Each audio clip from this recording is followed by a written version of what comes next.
За 2 недели од сега, пациентите на лекари во аптека работа ќе можат да завршат ако понесат лична карта или пасош со себе, а лекови ќе има преку целиот месец, се пофали од Фондот за здравствено осигурување. До тогаш осигурениците ќе мораат на лекар да ги носат здравствените книшки, кои што се уште не се заминати во историјата, за матичните и таму да го запишат рецептот кој го препишуваат.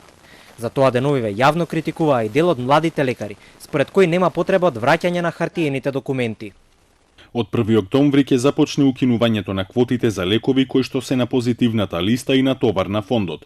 До тогаш рецептот ќе се запишува и во книшките. Тоа се уште е постоечки законски пропис, а не се враќаме во минатото. Иако од фондот се правдаат, најдуваат на остри критики и кај дел од политичарите. Од Алијансата за албанците во соопштение оценуваат дека со тоа што сега се случува, во втор план е ставен пациентот. Ова абсурдна мерка и задава удар на медицинската дејност, оставајќи го во втор план пациентот и неговата болест, бидејќи времето потребно за запишување на терапијата во книшката, здравствената картичка и регистарот е двојно поголемо од прегледот на пациентот. Од почетокот на следниот месец, пациентите нема да мораат лично да отидат до аптека за да го подигнат лекот. Тоа може да го направи друг член од семејството или сосед во нивно име, информираа од фондот на брифинг со новинарите, но не и пред камерите.